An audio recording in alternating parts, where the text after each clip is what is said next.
میرے نہایت ہی واجب الاحترام معزز سامعین کرام، السلام علیکم ورحمۃ اللہ وبرکاتہ۔ جیسا کہ آپ کو معلوم ہے، گزشتہ جمعۃ المبارک کی نشست میں میں نے آپ حضرات کے سامنے ام القرآن سورہ فاتحہ، اس کی فضیلت اور عظمت کو بیان کیا تھا۔ آج کی اس بابرکت جمعۃ المبارک کی نشست میں میں آپ حضرات کے سامنے سورہ فاتحہ کا خلاصہ اور اس کی تفسیر بیان کروں گا۔ میں اللہ رب العزت کی بارگاہ سے دعا گو ہوں کہ رب کائنات مجھے کلمہ حق بیان کرنے کی توفیق عطا فرمائے اور بعد میں ہم سب کو اس پر صحیح معنوں میں عمل کرنے کی بھی توفیق عطا فرمائے۔ سامعین اکرام، جیسا کہ میں نے کہا تھا کہ سورہ فاتحہ ام القرآن یہ پورے قرآن مجید کا خلاصہ ہے۔ پورے قرآن مجید کے اندر جتنے بھی مضامین ہیں، اللہ رب العزت نے ان تمام مضامین کو سورہ فاتحہ کے اندر بند کر دیا۔ سورہ فاتحہ یہ پورے قرآن کا خلاصہ ہے، پورے قرآن کا مختصر خلاصہ سورہ فاتحہ میں، اور سورہ فاتحہ کا مختصر ترین خلاصہ بسم اللہ الرحمن الرحیم میں ہے، اور اس سے بھی مختصر ترین خلاصہ قرآن کا وہ بسم اللہ الرحمن الرحیم کی با میں موجود ہے۔ کہ یہ جو با ہے بسم اللہ میں، یہ با استعانت کی ہے کہ اصل مستعار ذات، اصل مددگار ذات صرف اور صرف اللہ کی ذات ہے اور کسی کی ذات نہیں۔ بسم اللہ الرحمن الرحیم، اللہ کی مدد کے ساتھ، کہ بسم اللہ کی جو با ہے یہ استعانت کی ہے، کہ قرآن یہ بتانا چاہتا ہے کہ انسان کی مدد کرنے والی ذات صرف رب کی ذات ہے اور کسی کی ذات نہیں۔ سورہ فاتحہ یہ بڑی ہی عظیم ترین سورت ہے، اس جیسی اور کوئی عظیم ترین سورت نہیں۔ پورے قرآن کا خلاصہ اللہ نے اس کے اندر سمو دیا ہے۔ اور اللہ رب العزت نے سورہ فاتحہ کو اتنی عظمت کیوں عطا فرمائی کہ ہمارے ہاں جتنی بھی صورتیں ہیں ان تمام صورتوں کے اندر 5 باتیں بیان کی جاتی ہیں۔ سورت کا مرکزی مضمون دعویٰ کیا ہے، سورت کی تفصیل، سورت کا ماقبل سے ربط، سورت کے امتیازات اور سورت کا مضمون کیا ہے، یہ 5 چیزیں بیان کی جاتی ہیں۔ لیکن سورہ فاتحہ یہ ایسی سورت ہے کہ یہ قرآن کی سب سے اولین سورت ہے، اس سے پہلے اور کوئی سورت نہیں۔ لیکن سورہ فاتحہ کے اندر بھی 5 چیزیں ہی بیان کی جاتی ہیں۔ کس طرح؟ باقی صورتوں میں تو ہم کہہ دیتے ہیں کہ ان میں ایک چیز ما قبل سے ربط بھی ہے کہ اس صورت کا ما قبل سے تعلق کیا ہے، لیکن سورہ فاتحہ سے قبل تو کوئی صورت نہیں، تو اس میں 5ویں چیز کیا ہے؟ تو سورہ فاتحہ کے اندر 5ویں چیز ہے وجوہ تقدیم، کہ کیا وجہ ہے سورہ مزمل کے بعد نازل ہونے والی سورت، سورہ مدثر کے بعد نازل ہونے والی سورت، 5ویں نمبر پر نازل ہونے والی سورت سورہ فاتحہ کو قرآن مجید میں سب سے پہلی سورت کیوں بنایا گیا؟ تو اس کی وجوہ تقدیم کو بیان کیا جاتا ہے کہ اسے سب سے پہلے کیوں بیان کیا گیا، تو اس کی 12 وجوہات ہیں، ایک دو آپ کے سامنے بیان کرتا ہوں کہ قرآن مجید کی جتنی بھی آیات ہیں، جتنی بھی صورتیں ہیں، ان تمام صورتوں کے اندر 2 باتیں بیان کی جاتی ہیں کہ ان تمام آیات کا تعلق یا تو علم کے ساتھ ہوگا یا عمل کے ساتھ ہوگا، کہ یہ آیت اس کے اوپر علم رکھنا ضروری ہے اور یہ آیت اس کے اوپر عمل کرنا ضروری ہے۔ تو سورہ فاتحہ یہ ایسی عظیم ترین صورت ہے کہ اس کے اندر اللہ رب العزت نے دونوں باتوں کو پیش کر دیا کہ اس کے اوپر علم رکھنا بھی ضروری ہے اور عمل کرنا بھی ضروری ہے۔ کس طرح؟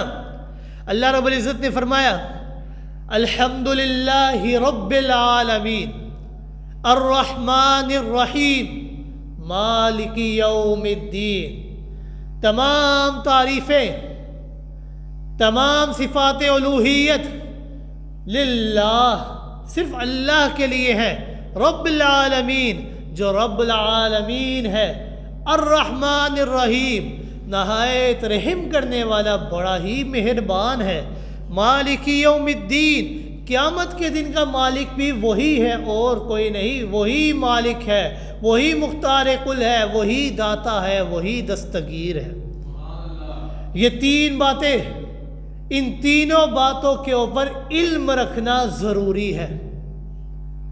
اور ایاک نعبد و ایاک نستعین، اے اللہ ہم تیری ہی عبادت کرتے ہیں، تجھ ہی سے مدد مانگتے ہیں، اس کے اوپر عمل کرنا ضروری ہے۔ عبادت کرنی ہے تو صرف رب کی کرنی ہے اور کسی کی نہیں، مدد مانگنی ہے تو اللہ سے مانگنی ہے اور کسی سے مانگنی نہیں، کیونکہ اصل مددگار ذات صرف اللہ کی ذات ہے اور کسی کی ذات نہیں۔ سورہ فاتحہ اس کے اندر ایک وجوہ امتیاز یہ بھی ہے کہ پورے قرآن کے اندر بعض مفسرین اکرام کے نزدیک پورے قرآن کے اندر اللہ رب العزت نے 4 مضامین پیش کیا، 4 باتوں کو اللہ رب العزت نے پورے قرآن کے اندر پیش کیا۔ ان 4 باتوں کو اللہ رب العزت نے سورہ فاتحہ کے اندر بھی بیان کیا، یعنی پورے قرآن کے 4 حصے بیان کرتے ہیں علماء اکرام۔ وہ کہتے ہیں 4 حصے ہیں قرآن کے اور ہر حصہ اس کی ابتدا الحمدللہ سے ہوتی ہے۔ پہلا حصہ وہ سورہ فاتحہ سے لے کر سورہ مائدہ کے آخر تک ہے۔ اس حصے کے اندر اللہ رب العزت نے خالقیت کو بیان کیا ہے، خالق لکل شیء، ہر چیز کو پیدا کرنے والا صرف اللہ ہے اور کوئی نہیں۔ پہلے حصے کی ابتدا سورہ فاتحہ سے لے کر سورہ مائدہ کے اخیر تک ہے اور سورہ فاتحہ کی ابتدا الحمدللہ سے ہوتی ہے۔ دوسرا حصہ سورہ انعام سے لے کر سورہ بنی اسرائیل کے آخر تک ہے اور سورہ انعام کی ابتدا بھی الحمدللہ سے ہوتی ہے۔ اور دوسرے حصے کے اندر اللہ رب العزت نے اپنی صفت ربوبیت کو بیان فرمایا ہے کہ اے انسان میں نے تجھے پیدا تو کر دیا ہے، پیدا کر کے تجھے تنہا چھوڑ نہیں دیا بلکہ تیری ہر ضرورت کی شے بھی تجھے عطا کی ہے، تیری ہر ضرورت کی شے تجھے عطا کر کے حد کمال تک پہنچانے والی ذات بھی اللہ کی ذات ہے اور کسی کے نہیں۔ تیسرا حصہ اس کی ابتدا سورہ کہف سے لے کر سورہ احزاب کے آخر تک ہے اور سورہ کہف کی ابتدا بھی الحمدللہ سے ہوتی ہے۔ اس تیسرے حصے کے اندر اللہ رب العزت اپنی ملکیت کو بیان کر رہے ہیں کہ رحمت کو نازل کرنے والی ذات، برکتوں کو نازل کرنے والی ذات اللہ کی ذات ہے۔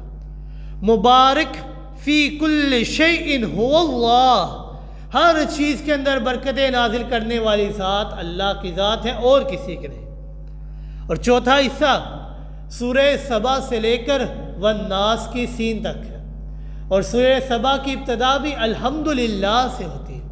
اور اس حصے کے اندر اللہ رب العزت اپنی مالکیت کو بیان کر رہے ہیں کہ مالک دنیا میں تو میں ہوں لیکن مالکیت فی الآخرت کو بیان کر رہے ہیں کہ آخرت کے اندر بھی مالک میں اللہ ہی ہوں اور کوئی نہیں ہے۔ جس طرح اللہ رب العزت نے اسی آخری حصے کے اندر سورہ نبا کی آخری رکوع کے اندر ارشاد فرمایا لا یتکلمون الا من اذن لہ الرحمن وقال صوابا، کہ کل قیامت کے دن اصل مختار ذات صرف اللہ کی ذات ہے، کوئی انسان شفیع غالب نہیں ہوگا، کوئی بھی سفارش نہیں کرے گا، لا یتکلمون کوئی بات نہیں کر سکے گا، الا من اذن لہ الرحمن مگر وہی کر سکے گا کہ جس کو رحمان اجازت دے، جس کو رب اجازت دے۔ اور جب رب اجازت دے گا تو یہ نہیں کہ اپنے من کی بات کہہ دے، وقال صوابا بالکل سچ سچ کہے گا، جھوٹ نہیں کہہ سکتا بلکہ سچ کہے گا۔ یعنی پورے قرآن کو 4 حصوں میں تقسیم کیا، ہر حصے کی ابتدا الحمدللہ سے ہوئی اور 4 حصے 4 مختلف مضامین پیش کیے۔ اللہ رب العزت نے سورہ فاتحہ کو سب سے زیادہ وجوہ تقدیم اس لیے عطا فرمائی کہ یہ چاروں حصوں کے اندر جو مضمون بیان کیا گیا ہے یہ سارے مضمون اللہ نے سورہ فاتحہ کے اندر بیان کر دیے۔ کس طرح؟ اللہ رب العزت نے فرمایا الحمدللہ، تمام صفات الوہیت للہ، اللہ کے لیے ہے۔ للہ کا لفظ یہ ایک ایسا مشہور وصف ہے، ایسی صفت ہے کہ جس کے ذریعے خالقیت کی طرف اشارہ کیا جاتا ہے، یعنی تمام تعریفیں اللہ کے لیے ہے جو پیدا کرنے والا ہے۔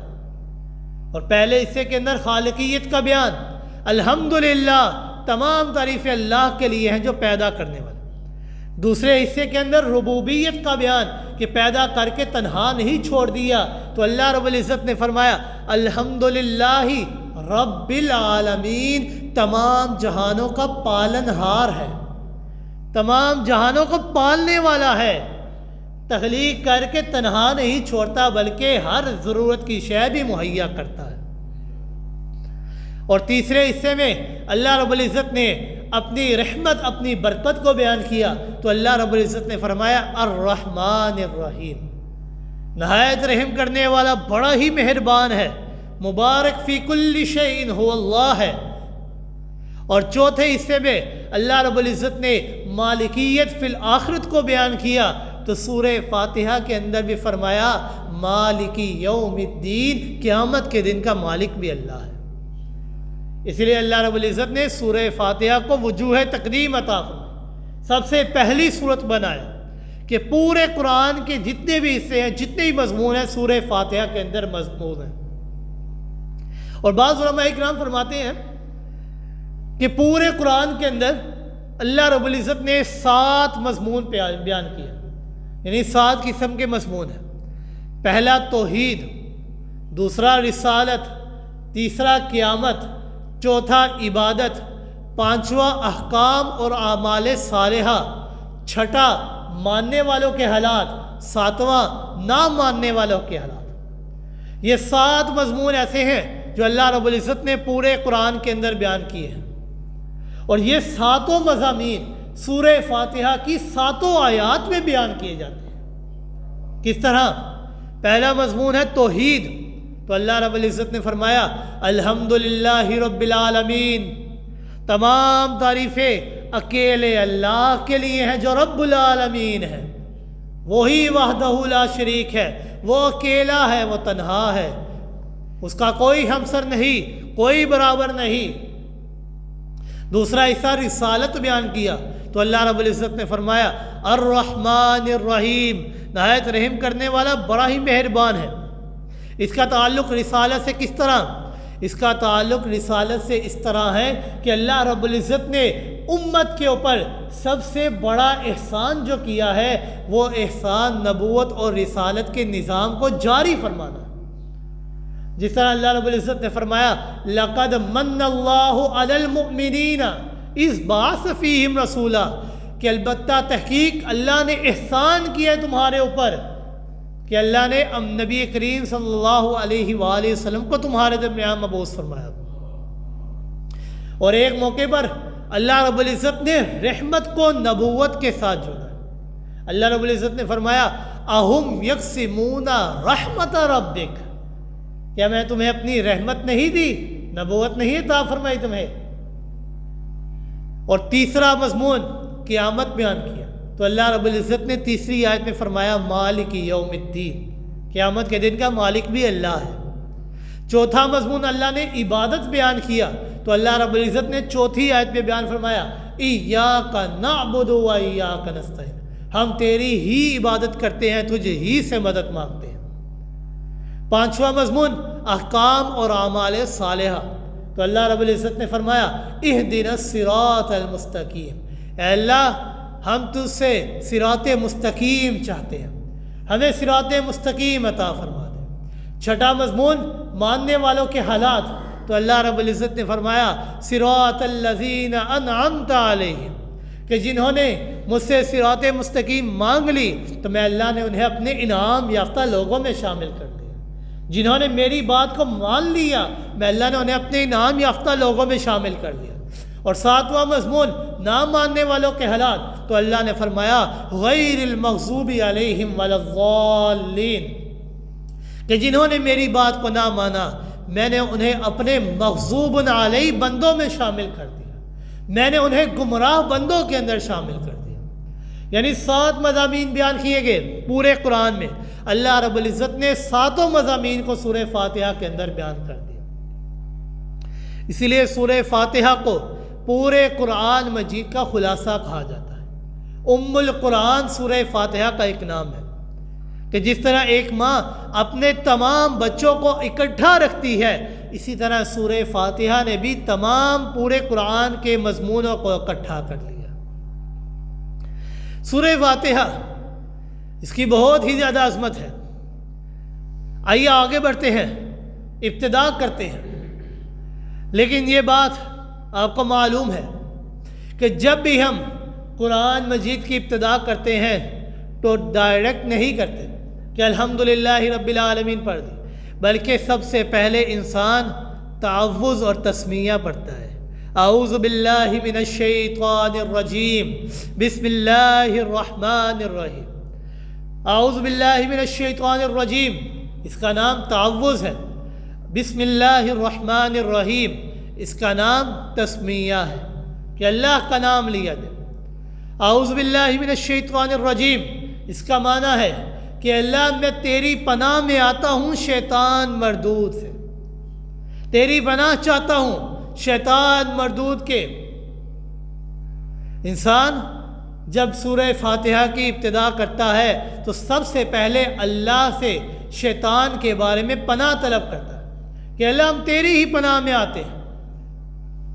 اللہ رب العزت نے فرمایا فَإِذَا قَرَأْتَ الْقُرْآنَ فَاسْتَعِذْ بِاللَّهِ مِنَ الشَّيْطَانِ الرَّجِيمِ، کہ اے انسان جب بھی تو قرآن مجید کی تلاوت کو شروع کر فَاسْتَعِذْ بِاللَّهِ مِنَ الشَّيْطَانِ الرَّجِيمِ، تو سب سے پہلے اللہ کی پناہ طلب کر شیطان کے بارے میں، اللہ کی پناہ میں آ جا. اللہ رب العزت نے استعاذے کا حکم، پناہ طلب کرنے کا حکم انسان کو بار بار قرآن مجید میں دیا ہے. اللہ رب العزت نے فرمایا سورہ اعراف آیت نمبر 199 کے اندر خذ العفو وأمر بالعرف وأعرض عن الجاہلین وإما ينزغنك من الشیطان نزغ فاستعذ باللہ إنہ سمیع علیم. کیا انسان جب شیطان کا وسوسہ تیرے اوپر آنے لگے، شیطان تیرے اوپر حملہ آور ہونے لگے، فاستعذ باللہ، تو اللہ کی پناہ طلب کرنی ہے شیطان کے بارے میں. اسی طرح اللہ رب العزت نے فرمایا سورہ مؤمنون آیت نمبر 90 کے اندر ادفع باللتی ہی احسن السیئہ نحن اعلم بما یصفون وقل ربی اعوذ بک من ہمزات الشیاطین واعوذ بک ربی ان یحضرون. کہ انسان جب بھی تو قرآن کی تلاوت شروع کر سب سے پہلے شیطان کے متعلق اللہ سے پناہ طلب کرنی ہے کہ اللہ میں تیری پناہ میں آتا ہوں شیطان کی چھیڑ چھاڑ سے، وَأَعُوذُ بِكَ رَبِّي أَن يَحْضُرُونِ، اے اللہ میں تیری پناہ میں آتا ہوں اس بات سے کہ شیطان میرے پاس حاضر ہو جائے۔ اللہ رب العزت استعاذے کا حکم بار بار قرآن مجید میں دے رہے ہیں کہ انسان اللہ کی پناہ میں آ جائے، شیطان سے پناہ طلب، اللہ کی پناہ میں آ، کہ شیطان کے متعلق کہ اللہ ہم تیری ہی پناہ میں آتے ہیں اور کسی کے نہیں، کیونکہ شیطان یہ انسان کا ازلی دشمن ہے۔ شیطان یہ وہی دشمن ہے کہ جس نے حضرت آدم علیہ السلام کو جنت سے نکلوایا تھا۔ شیطان یہ انسان کا وہ دشمن ہے کہ جس نے تمہارے باپ حضرت آدم کو سجدہ کرنے سے انکار کر دیا تھا، اور کیا کہا تھا؟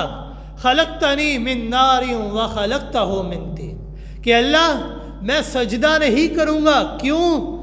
اے اللہ تو نے مجھے آگ سے بنایا ہے اور انہیں مٹی سے بنایا ہے۔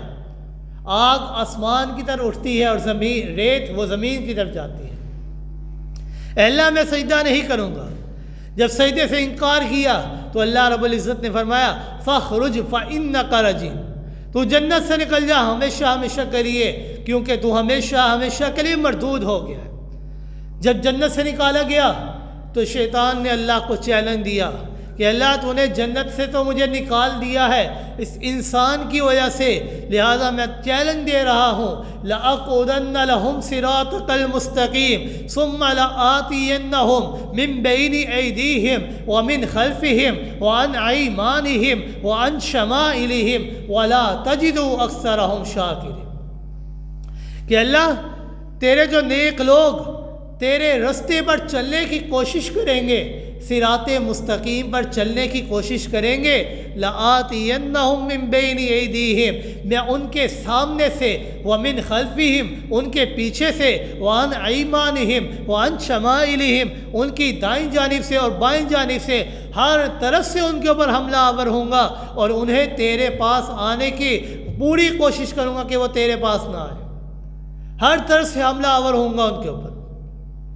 اور کیا کہا؟ اور شیطان نے ایک اور چیلنج دیا اور کہا قال فبعزتک، قسم کھائی بہت بڑی قسم کہ اللہ مجھے تیری عزت کی قسم، لأغوینہم اجمعین، میں تیرے سارے بندوں کو اغوا کروں گا، تیرے رستے سے بھٹکاؤں گا، انہیں گمراہ کرنے کی کوشش کروں گا۔ تو اللہ رب العزت نے جواب دیا، جب شیطان نے لام تاکید نون ثقیلہ تاکید بار بار کا حکم دیا ضرور بضرور میں تیری امت کو گمراہ کروں گا، تو اللہ رب العزت نے فرمایا لَأَمْلَأَنَّ جَهَنَّمَ، کہ اے شیطان جو تیرے رستے پر چلیں گے، لَأَمْلَأَنَّ ضرور بضرور میں جہنم کو تیرے بندوں سے بھر دوں گا۔ صرف اتنا ہی نہیں، اللہ رب العزت نے امت کے لیے آسانی دیتے ہوئے فرمایا کہ اگر اللہ رب العزت ساروں کو جہنم میں داخل کر دے شیطان تو خوش ہو جائے گا، لیکن اللہ رب العزت نے آسانی کرتے ہوئے فرمایا کہ امت پریشان ہونے کی ضرورت نہیں۔ اگر ساری زندگی تیری گناہوں میں گزر گئی، تیرے بال سفید ہو گئے، بڑھاپا آ گیا، ساری زندگی تو نے میں اللہ کی نافرمانی کے اندر گزار دی، لیکن جب تو نے بڑھاپے کی حالت میں بھی مجھ اللہ کے سامنے توبہ کر لی، اپنی آنکھوں سے آنسو کا ایک قطرہ بھی بہا دیا، میں اللہ رب العزت تیری ساری زندگی کے گناہوں کو مٹا دوں گا۔ صرف مٹاؤں گا ہی نہیں، یبدل اللہ سیئاتہم حسنات، میں اللہ تیرے سارے گناہوں کو نیکیوں میں بدل دوں گا۔ یعنی اللہ تو اتنا رحیم ہے کہ اللہ رب العزت گناہوں کو صرف معاف نہیں بلکہ گناہوں کو بھی نیکیوں میں تبدیل کر دیتے ہیں۔ اسی لیے اللہ رب العزت نے فرمایا کہ اے انسان، جب بھی تو نے قرآن مجید کی تلاوت شروع کرنی ہے، سب سے پہلے اعوذ باللہ من الشیطان الرجیم کو پڑھنا ہے۔ شیطان کے امن میں جب آ جائے، اللہ کے امن میں جب تو آ جائے گا، اللہ کے امان میں جب آ جائے گا، شیطان سے تو بچ جائے گا، اور جب تو پھر تو قرآن کی تلاوت کرے گا تو تجھے ہدایت ہی ملے گی اور کچھ نہیں۔ ہدایت تیرے ضمن میں آ جائے گی، ہدایت تجھے مل جائے گی، کیونکہ شیطان یہ انسان کا دشمن ہے، اسی لیے اللہ رب العزت نے فرمایا جب بھی تم قرآن مجید کی تلاوت کرو اعوذ باللہ من الشیطان الرجیم کو لازمی تم نے پڑھنا ہے۔ اور جب انسان اعوذ باللہ من الشیطان الرجیم قرآن کی ابتدا کرتا ہے تو یہ اعوذ باللہ یہ انسان کے عقیدے کو سنبھال دیتی ہے کہ اے انسان تو یہ نہ سمجھنا کہ پناہ دینے والا اور کوئی ہے، اعوذ باللہ پناہ دینے والی ذات اللہ کی ذات ہے۔ یہ اعوذ باللہ انسان کے عقیدے کو سنوار دیتی ہے کہ اے انسان کہ اگر تو کوٹھی بنائے تو یہ نہ سمجھنا کہ میں ہانڈی کو سیاہ کر کے لٹکا دوں گا، گاڑی لی تو جوتا لٹکا دوں گا، اپنے جسم کے اوپر ربڑ باندھ لوں گا یا دھاگے باندھ لوں گا، کوئی چیز پناہ نہیں دیتی۔ اعوذ باللہ پناہ دینے والی ذات اللہ کی ذات ہے اور کسی کی ذات نہیں ہے۔ جب بھی پناہ مانگنی ہے تو اللہ کی پناہ میں آنا ہے اور کسی کی نہیں، کیونکہ پناہ دینے والی ذات اللہ کی ذات ہے۔ اعوذ باللہ یہ تعوذ ہے، انسان اس کے ذریعے شیطان سے پناہ طلب کرتا ہے، اللہ کی پناہ میں آ جاتا ہے۔ اسی لیے جناب محمد الرسول اللہ صلی اللہ علیہ وآلہ وسلم یہ سارے تعوذ ہی ہیں۔ قل اعوذ برب الفلق، قل اعوذ برب الناس، یہ سارے تعوذ ہی ہیں۔ خود جناب محمد الرسول اللہ صلی اللہ علیہ وآلہ وسلم اپنے نواسوں کے متعلق اللہ رب العزت سے دعا کیا کرتے تھے، اعوذ بکلمات اللہ التامۃ من کل شیطان وہامۃ ومن کل عین لامۃ۔ اپنے نواسوں کو بھی اللہ کی پناہ میں دیا کرتے تھے۔ صرف اتنا ہی نہیں بلکہ آپ صلی اللہ علیہ وآلہ وسلم نے فرمایا کہ اگر تمہیں جسم کے کسی حصے میں بھی درد ہو تو یہ دعا پڑھنا، اپنے ہاتھ کو وہاں پر رکھ کے 3 مرتبہ یہ دعا پڑھنا، اللہ رب العزت تمہیں شفا عطا فرمائے۔ آپ صلی اللہ علیہ وآلہ وسلم نے فرمایا بسم اللہ الرحمن الرحیم، اعوذ بعزت اللہ وقدرتہ ومن شر ما اجد وحاذر۔ اگر کوئی انسان اس کے ذریعے اللہ رب العزت سے دعا مانگتا ہے تو اللہ رب العزت ہر قسم کی بیماری کو دور کر دیتے ہیں۔ قرآن کی ابتدا کرنی ہے تعوذ سے کرنی ہے، اعوذ باللہ من الشیطان الرجیم، اے اللہ میں تیری پناہ میں آتا ہوں شیطان مردود سے۔ اب تھوڑا آگے بڑھے، بسم اللہ الرحمن الرحیم، اللہ کے نام کے ساتھ جو بڑا ہی مہربان ہے، نہایت ہی رحم کرنے والا ہے۔ بسم اللہ کے اندر جو با ہے یہ با استعانت کی ہے کہ اصل مددگار ذات صرف اور صرف اللہ کی ذات ہے اور کسی کی ذات نہیں، مدد کرنے والی ذات اللہ کی ذات ہے اور کسی کی ذات نہیں ہے۔ آپ صلی اللہ علیہ وآلہ وسلم جب بھی کوئی اچھے کام کا آغاز فرماتے تو بسم اللہ سے آغاز کیا کرتے تھے۔ آپ صلی اللہ علیہ وآلہ وسلم مسجد کے اندر داخل ہوتے تو دعا کرتے بسم اللہ الرحمن الرحیم اللہم افتح لی ابواب رحمتک۔ رات کو سوتے تو دعا کرتے اللہم بسمک اموت واحیا۔ حضرت سلیمان علیہ السلام نے جب ملکہ بلقیس کو خط لکھا تو اپنے خط کا آغاز بھی بسم اللہ الرحمن الرحیم سے کیا۔ اللہ رب العزت نے قرآن مجید کی آیت بنا دیا اور فرمایا انہو من سلیمان وانہو بسم اللہ الرحمن الرحیم۔ خود جناب محمد رسول اللہ صلی اللہ علیہ وآلہ وسلم جب صلح حدیبیہ کے موقع پر 1400 صحابہ اکرام ساتھ موجود ہیں، ان کو عمرہ کرنے سے روک دیا گیا تو آپ صلی اللہ علیہ وآلہ وسلم نے جب معاہدہ طے کیا، معاہدہ لکھا، لکھنے والے حضرت علی ہیں، بولنے والے جناب محمد رسول اللہ صلی اللہ علیہ وآلہ وسلم ہے، اپنے معاہدے کا آغاز کرتے ہیں تو بسم اللہ الرحمن الرحیم سے کرتے ہیں، اللہ کے نام سے کرتے ہیں کہ اللہ کے نام کے ساتھ جو بڑا ہی مہربان ہے، نہایت ہی رحم کرنے والا۔ آگے فرمایا الحمدللہ رب العالمین، تمام تعریفیں اللہ کے لیے ہیں، تمام صفات الوہیت، تمام صفات کارساز للہ، اللہ کے لیے ہیں، رب العالمین جو رب العالمین ہے، جو تمام جہانوں کا مالک ہے۔ بعض نے تعریف اس طرح کی، الحمدللہ کا معنی بیان کیا کہ تمام کی تمام تعریفیں اللہ کے لیے ہیں جو تمام جہانوں کا مالک ہے، لیکن اس تعریف کے اوپر ایک اعتراض ہوتا ہے۔ اعتراض یہ ہوتا ہے کہ تعریف تو انسان کی بھی ہوتی ہے کہ یہ انسان بڑا ہی عمدہ کاریگر ہے، یہ بڑا ہی عمدہ کھلاڑی ہے، یہ انسان کی بھی تعریف ہوتی ہے، اللہ کی بھی تعریف ہوتی ہے۔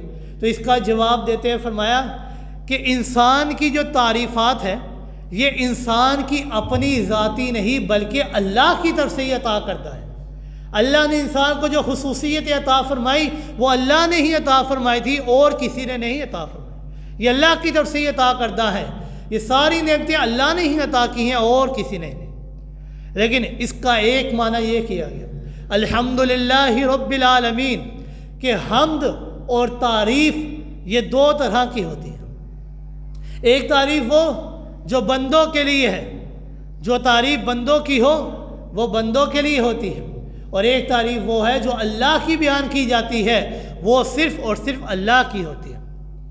بندوں کی تعریف، اس کی اولاد بہت اچھی ہے، بہت فرما بردار ہے، اس کی بیوی بھی بہت فرما بردار ہے، اس کا کاروبار میں بہت نفع ہے، بہت اچھے طریقے سے کھاتا ہے، یہ ساری تعریفیں انسان کے لائق ہیں، لیکن یہ تعریفیں اللہ کی ذات کے لائق نہیں ہو سکتی۔ لیکن جو تعریفات اللہ کی ذات کے لائق ہیں وہ کسی اور کی نہیں ہوں گی۔ کیا معنی؟ کہ وہ تعریفات، وہ اوصاف، وہ تعریفیں جو معبود برحق ہونے کے لیے ضروری ہیں، یعنی وہ تعریفات جو معبود برحق ہونے کے لیے ضروری ہے وہ اللہ کے لیے ہے۔ یعنی اللہ رب العزت نے فرمایا کہ او مشرکوں، جو تم کہتے ہو کہ یہ ہمارے معبود، یہ ہمارے خالق ہے، ہمارے مشکل کشا ہے، ہمارے داتا ہے، ہمارے دستگیر ہیں، یہ ان کے لیے نہیں، یہ تمام تعریفیں للہ اللہ کے لیے ہیں اور کسی کے لیے نہیں۔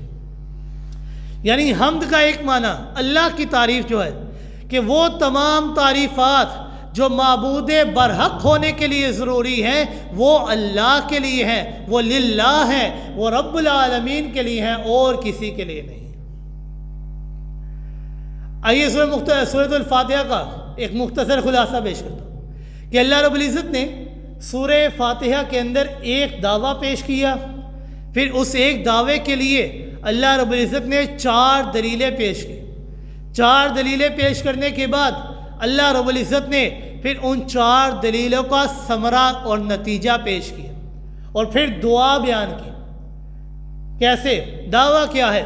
اللہ رب العزت نے فرمایا الحمدللہ، تمام صفات الوہیت اللہ کے لیے ہیں اور کسی کے لیے نہیں، تمام صفات کارساز اللہ کے لیے ہیں اور کسی کے لیے نہیں۔ دعویٰ ہے اللہ کے لیے تمام تعریفات ہیں اور کسی کے لیے نہیں۔ آگے اللہ رب العزت نے دلائل پیش کیے۔ پہلی دلیل للہ، اس لیے کہ وہی اللہ ہے، وہی خالق ہے، وہی پیدا کرنے والا ہے۔ دوسری دلیل دی رب العالمین، کہ وہی پالنہار ہے، وہ تمام جہانوں کو پالنے والا ہے۔ تیسری دلیل دی الرحمن الرحیم، نہایت رحم کرنے والا، بڑا ہی مہربان ہے۔ چوتھی دلیل دی مالک یوم الدین، قیامت کے دن کا مالک بھی وہی ہے اور کوئی نہیں ہے۔ ہر شے کے اوپر اختیار اللہ کا ہے۔ جب مالک یوم الدین بھی اللہ ہے، الرحمن الرحیم بھی اللہ ہے، رب العالمین بھی اللہ ہے، للہ بھی اللہ ہے، تو تمام تعریفیں بھی اللہ کے لیے ہیں اور کسی کے لیے نہیں۔ دعویٰ پیش کیا، 4 دلائل دیے، آگے اللہ رب العزت نے نتیجہ اور ثمرہ دیا ایاک نعبد و ایاک نستعین۔ اے اللہ، جب تمام صفات تیری ہی ہیں تو ہم تیری ہی عبادت کرتے ہیں اور تجھ ہی سے مدد مانگتے ہیں۔ ثمرہ اور نتیجہ کیا ہے کہ انسان عبادت کرنی ہے تو صرف اللہ کی کرنی ہے اور کسی کے نہیں، مدد مانگنی ہے تو اللہ سے مانگنی ہے اور کسی سے نہیں مانگنی۔ پھر آگے اللہ رب العزت نے دعا کو بیان کیا۔ دعا کیا ہے؟ اہدنا الصراط المستقیم، کہ اللہ ہمیں سیدھے رستے پر چلا، یہ نہیں کہ اللہ ہمیں سیدھا رستہ دکھا۔ ایک انسان 40 سال نماز پڑھتا رہا، اللہ سے دعا کرتا رہا، اہدنا الصراط المستقیم، اے اللہ ہمیں سیدھا رستہ دکھا، کیا 40 سال سے ابھی تک سیدھا رستہ دکھایا نہیں؟ اہدنا الصراط المستقیم کا اصل معنی ہے اے اللہ ہمیں سیدھے رستے پر چلا، کیونکہ اللہ رب العزت نے سیدھا رستہ، ہدایت انسان کو 1400 سال پہلے ہی عطا فرما دی تھی۔ ہدایت کیا ہے؟ یہ قرآن ہدایت ہے۔ اللہ رب العزت نے یہ ہدایت 1400 سال پہلے ہی انسان کو عطا فرما دی تھی۔ فذکر انما انت مذکر، یہ نصیحت ہے، یہ ہدایت ہے۔ اہدنا الصراط المستقیم، اے اللہ ہمیں سیدھے رستے پر چلا۔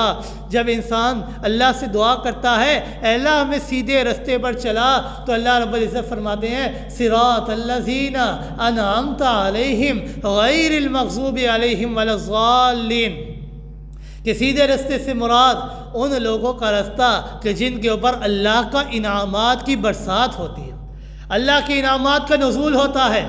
وہ کون لوگ ہیں؟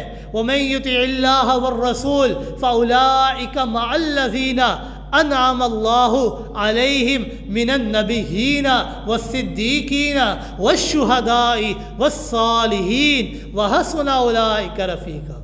اے اللہ ہمیں سیدھے رستے پر چلا۔ رستہ کن کا؟ رستہ ان لوگوں کا کہ جن کے اوپر تیرا انعام اترتا ہے، جن کے اوپر تیرے انعامات کی برسات ہوتی ہے، نہ کہ ان لوگوں کے رستے پر غیر المغضوب علیہم ولا الضالین، کہ جو گمراہ ہو چکے ہیں، جن کے اوپر تیرا غضب نازل ہوتا ہے۔ اور سورہ فاتحہ یہ بڑی ہی عظیم ترین سورت ہے۔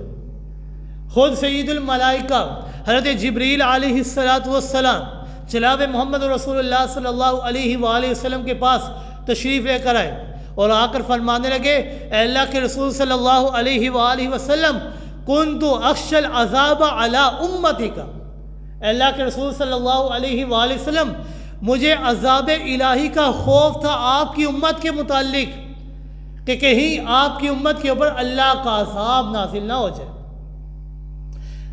فلما نزلت سورۃ الفاتحہ امنت، لیکن جب اللہ رب العزت نے سورہ فاتحہ کو نازل فرمایا تو میں مطمئن ہو گیا، میں اطمینان میں آ گیا۔ آپ صلی اللہ علیہ وآلہ وسلم نے پوچھا کہ اے جبرائیل وہ کیسے؟ تو آپ حضرت جبرائیل علیہ السلام فرمانے لگے اے اللہ کے رسول صلی اللہ علیہ وآلہ وسلم جہنم کے 7 دروازے ہیں۔ اللہ رب العزت نے فرمایا لہا 7 ابواب لکل باب منہم جزء مقسوم، جہنم کے 7 دروازے ہیں اور ہر دروازے کے اوپر ایک نگران مقرر ہے۔ لیکن جب اللہ رب العزت نے سورہ فاتحہ کو نازل فرمایا تو سورہ فاتحہ کی بھی 7 آیات ہیں۔ جو انسان صدق دل کے ساتھ، سچے دل کے ساتھ سورہ فاتحہ کی تلاوت کرتا ہے، اللہ رب العزت جہنم کے 7 دروازوں سے انسان کو پناہ عطا فرما دیتے ہیں۔ لہٰذا سورہ فاتحہ بڑی عظیم ترین صورت ہے۔ اللہ رب العزت سے دعا ہے کہ اللہ رب العزت ہمیں اس صورت کے اوپر صحیح معنوں میں عمل کرنے کی توفیق عطا فرمائے۔ وما علینا الا البلاغ المبین۔